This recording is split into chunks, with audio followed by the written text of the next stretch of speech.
Je m'appelle Jean-Paul Ledez, j'ai 59 ans, j'habite Ernie, je travaille à Carrefour Condé-sur-Escaut en hypermarché. Laurence Ledez, je suis mariée à Jean-Paul depuis 34 ans. Donc on a 2 enfants et 2 petits-enfants de 4 ans et 17 mois.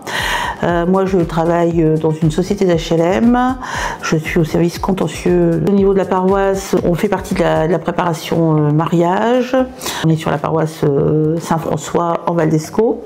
On va intégrer l'équipe de préparation baptême dans peu de temps.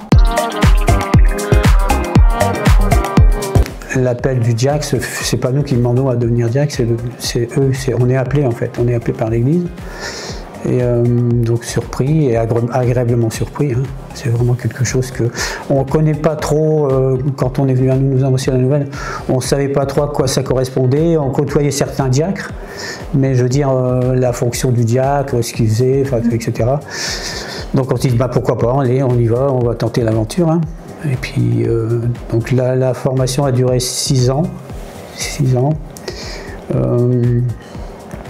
C'est une formation très très enrichissante du point de vue connaissance de la Bible, l'Ancien Testament, le Nouveau Testament, de Jésus. Il y a une formation théologique, liturgique, très très très riche. Donc on a suivi la formation qui nous a permis de discerner pendant ces années. Le mot d'ordre dans cette formation, c'est la liberté. C'est la liberté pour le couple de s'arrêter quand il veut, mais aussi la liberté pour l'équipe, puisqu'il y a une équipe qui suit la formation du candidat, de faire arrêter le candidat. Quand on commence la formation, on se dit toujours oh, 6 ans, c'est long, c'est long. Et quand on arrive au bout des 6 ans, on se dit c'est déjà passé, c'est déjà fini.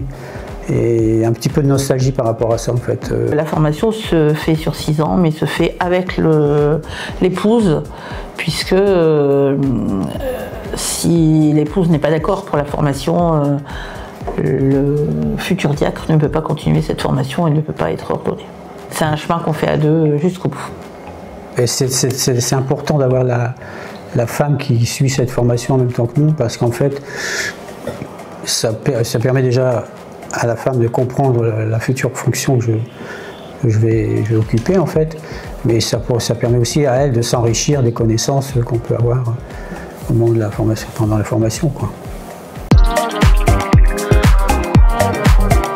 C'est être au service de l'autre en fait, être serviteur, être sous la responsabilité de l'évêque, et c'est aussi être à l'écoute de toutes les personnes qui m'entourent.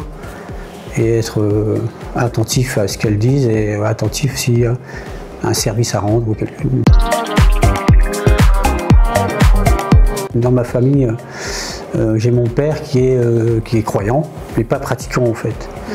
Et là, plusieurs fois, il me dit, alors c'est quand est-ce ton ordination, quand est-ce que ça va se passer? Je dis le 22 novembre, à 15h, oui. C'est quand, et à chaque fois, il me demande, il dit, oui, parce que je ne vais pas rater ce moment-là, j'ai envie d'y aller, il faut que j'y aille absolument, il faut que j'y aille absolument. Il y a des réactions comme ça qui font plaisir et puis qui nous étonnent. On commence à faire l'annonce un peu autour de nous. Je suis très très heureux d'avoir été choisi par l'évêque et l'équipe diocésaine et toute l'équipe qui m'a suivi pour devenir diacre permanent.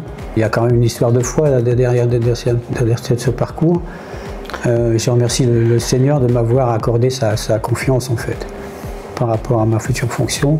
Je citerai la phrase que j'avais mis dans notre journal Caméra. Pour moi, c'est le plus beau reste à venir, quoi. Une nouvelle aventure qui arrive, quoi. Effectivement, oui, une très grande joie de pouvoir arriver à cette étape et oui, le meilleur reste à venir, je pense. L'ordination a lieu le 22 novembre et début novembre, on aura une retraite pour se préparer. Oui, puis tu avais fait une retraite ignatienne. Et j'avais fait une retraite ignatienne en début septembre. Venez pour nous accompagner pendant ce moment important de notre vie, hein. C'est un moment vraiment très important, hein, pour le couple et pour notre vie future en fait, parce que c'est vraiment un engagement entier qu'on a par rapport à notre foi et l'Église, quoi. Venez participer, venez vivre le moment.